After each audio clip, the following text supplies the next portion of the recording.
2 और 3 दिसंबर 1984 की वो जहरीली रात भोपाल शायद ही कभी भूल पाए।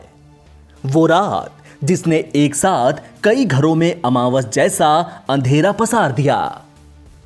विश्व इतिहास के सबसे भयानक औद्योगिक हादसे में यूनियन कार्बाइड की फैक्ट्री से मिथाइल आइसोसाइनाइड गैस का रिसाव हुआ और हजारों सोए लोगों ने फिर कभी सुबह नहीं देखी। सुबह तक जो लोग बचे थे वो यहां से वहां भाग रहे थे। उन्हें ना कोई इलाज मिल रहा था, न राहत।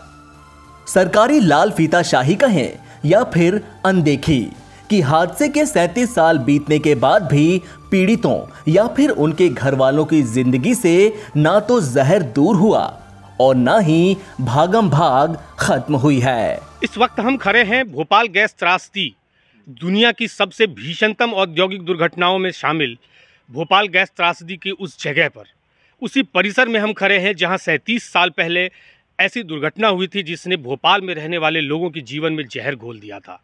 उस जहर का असर आज भी उनके जीवन में दिखता है। बच्चे जो उस समय पैदा हुए वो आज भी दूसरों पर निर्भर हैं, उनके जीने का कोई जरिया नहीं है। और यहाँ दुर्व्यवस्था अव्यवस्था का आलम आप देख रहे हैं। यहाँ चारों ओर ये वही कैंपस है यूनियन कार्बाइड फैक्ट्री की जहाँ पर ये हादसा हुआ था और हजारों लोग जिसमें मारे गए थे। हम सरकारी आंकड़ों की बात नहीं कर रहे हैं क्योंकि सरकार के जो दावे हैं वो इन खंडहरों को देखकर आप उनकी सच्चाई जान सकते हैं। ये वो पानी, इसके अंदर वो पानी पड़ा हुआ है जहरीला, जिसको निपटाने की, और इसके बगल में ही वो कचरा भी है, औद्योगिक कचरा, जिसको हटाने के लिए सरकार तमाम दावे करती है। लेकिन अव्यवस्थाएं ऐसी हैं कि यहाँ ऐसे ही खुले में पड़ा हुआ है। यहाँ बगल में बच्चे क्रिकेट खेलते हैं, यहाँ आसपास के रहने वाले लोग अपने मवेशियों को चराने आते हैं और सब कुछ सामान्य सा दिखता है, जबकि कहने को सरकार ने सारी व्यवस्था की हुई है। यहाँ एक बाजाबता एक परिसर बनाया गया है, उस परिसर में पुलिस की व्यवस्था की गई है, सुरक्षाकर्मी 24 घंटे तैनात होते हैं। लेकिन यहाँ आप लोगों को अंदर आते जाते आसानी से 24 घंटे देख भी सकते हैं।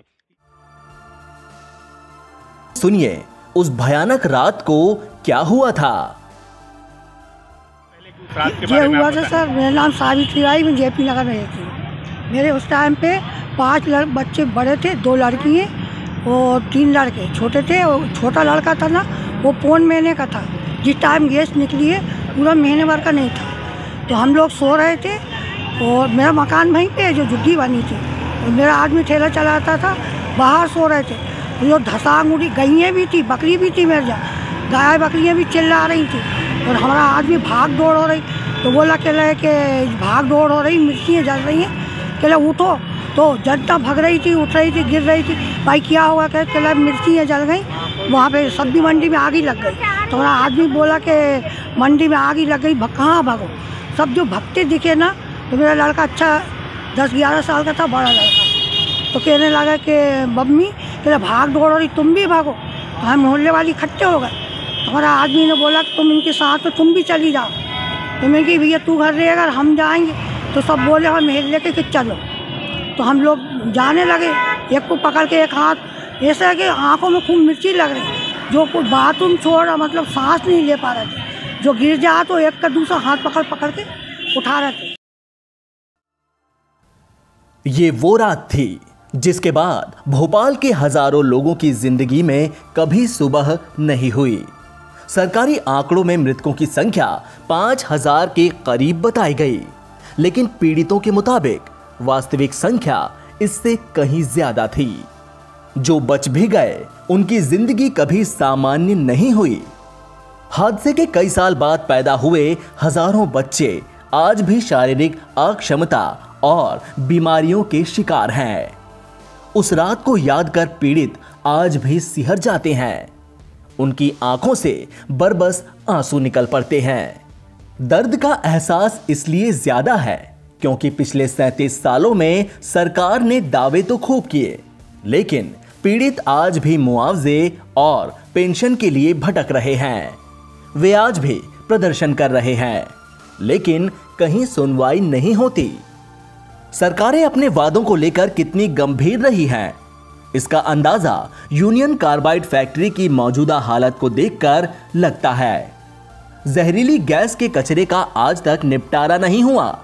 राज्य सरकार इसके लिए अब भी टेंडर निकालने की बात करती है। कचरे को वैसे ही खुला छोड़ दिया गया है। फैक्ट्री के अंदर जहरीला पानी भी वैसे ही पड़ा हुआ है। कहने को तो फैक्ट्री परिसर में सुरक्षा के इंतजाम किए गए हैं, आम लोगों को आने जाने की मनाही है, लेकिन सच्चाई ये है कि केवल फैक्ट्री के मुख्य दरवाजे पर ही सुरक्षा कर्मी मौजूद होते हैं। इसके चारों ओर बनी बाउंड्री वॉल कई जगहों से टूट गई है। लोग इससे होकर बेधड़क अंदर आते जाते हैं। बच्चे क्रिकेट खेलते हैं। स्थानीय लोग अपने मवेशियों को चराने के लिए आते हैं और शराबी इसे निश्चिंत होकर शराब पीने की जगह के रूप में इस्तेमाल करते हैं। भोपाल की रगों में बसा यह जहर जाने कब दूर होगा। एनबीटी ऑनलाइन के लिए आदित्य पूजन की रिपोर्ट।